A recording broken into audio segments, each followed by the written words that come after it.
Blackburn Rovers 1, Nottingham Forest 4. What a fantastic way to return to club action. Brilliant to see Forest back in a very, very convincing manner, even though I think it probably could have been more than 4 times this evening or yesterday evening. So I'm going to go over the game, give my thoughts on it. I couldn't see it in depth because I was actually out when the game was on, and it was also not legally streamed. So that was a bit of an issue as well. Only I would have tried to watch it in some more depth if I could have. But still, I'm going to go over the game. Please hit the like button, subscribe to Rads if you're new. And one other thing before we get into it, I've slightly changed the backdrop. I've removed Colback and Wall.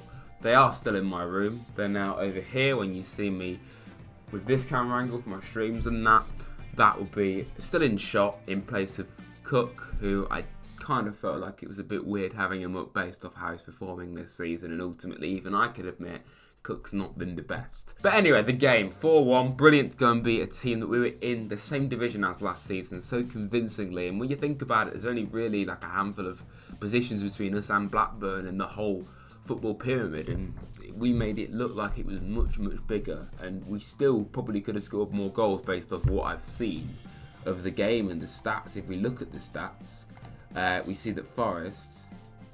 Okay, you want to load? Okay, right. Technical issue here. Here we are, 27 shots to 4 is an incredible ratio. 15 of them on target, I think is particularly impressive. We didn't even have more than the ball of them, and yet we still comfortably won this game. Honestly, fantastic to see. Forest, all of our shots mainly came from inside the box. Let's look at the lineup though. It was a pretty strong lineup, really. I think besides Bolly and Toffolo, you'd probably expect all those lads to be playing in the Premier League. I mean, maybe when we've got Niakate fit and McKenna fit, you'd see them play at centre back. You'd probably see Lodi playing as well. It'd be interesting to see how, probably Gibbs White as well, but God knows how Gibbs White and Scarpa get into this team based off these performances. I'll get on to signings later on in this video. I think that does need to be spoken about. Obviously, Brennan and Jesse being the number one standouts here in terms of rating at the very least. Nico as well. From what I've heard, Bolly and Wall weren't the best. Wall kind of was at fault for the goal that Blackburn scored. No one was really picking up Scott Walton, but before that goal, of course, Brennan got a penalty. Definitely a penalty, converted it really well. I think it's good that he scored that pen, saying that he missed his one at Wolves, which was obviously very costly in the end. So it's good to see that Brennan's managed to get back on the score sheet from the spot. When we look to the second half, obviously Jesse getting a free kick. Basically, it was his free kick. It was a deflected shot, but I still find it surreal, honestly, seeing Jesse Lingard in a Forest shirt, because like the first 3 months of the season, it felt like we had some kind of imposter. This is not actually Jesse Lingard, so I wasn't as starstruck as I thought I would be about having him in the team, but now we're finally starting to see the best of him. I'm thinking, yes, this is the Jesse Lingard that I thought we were going to get, and we're finally seeing it. And it wasn't just that, he found a really, really good ball for Taiwo Awoniyi to get on the end of, and a really good finish from Taiwo. 2 games, 2 goals for him. Ultimately, the game against Valencia was a really simple finish. There was no one in the goal for Valencia, but it's quite difficult to pull it off. You can easily fluff your lines in that scenario. And in this Blackburn game, he was under pressure and he finished it really, really comfortably. So it's good to see Awoniyi scoring goals like that, because I think at times this season, really, we've just been seeing Awoniyi feed off scraps or get tap-ins. It's good to see him do something like that. And of course, Brennan managed to get a 4th late on, a really good finish, and a great assist from Super Sam Surridge, who I simply cannot understand why people slag him off as much as they do, because I think it was a really good bit of work. He's a great player, and he showed it again yesterday when he did come on for the last 10 minutes. Not just Sam, but we also saw Dennis, O'Brien, Colback, and Mbiso come on. Can't really comment on Mbiso because he played literally about 2 minutes. But ultimately, I think Sam probably had the best impact, basically, because he got an assist. I will just briefly talk about signings and what we need to do in January, because I think it is worth pointing out. Of course, I'd say centre-back is probably an area that we need to strengthen. I don't think in terms of depth, I think it's strength in depth. That's the crucial thing we need to sort out with centre-back, because I think Niakate is obviously great. We've only seen him twice, so we can't really put all that pressure on him, but I think it's clear to see he was better than most of our centre-backs that we've got.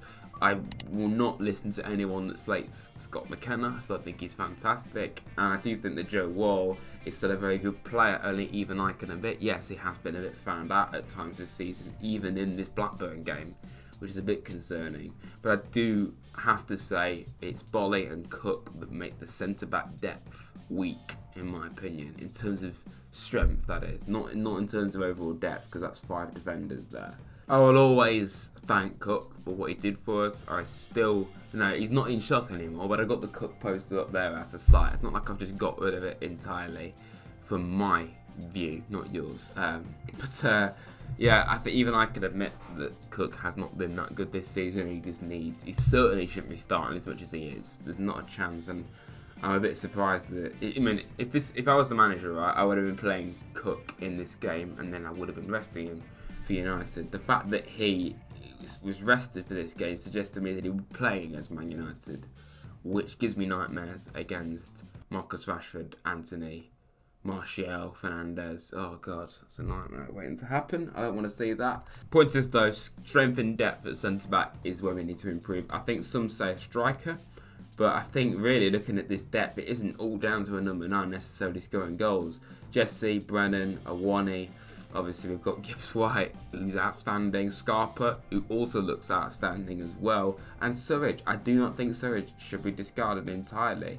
And obviously, Dennis. I'm thinking of all these names. Our depth up front is unbelievable. So, if we get another striker, I have no idea how that works at all. And if we don't sign a striker, in my opinion, it's not a disaster.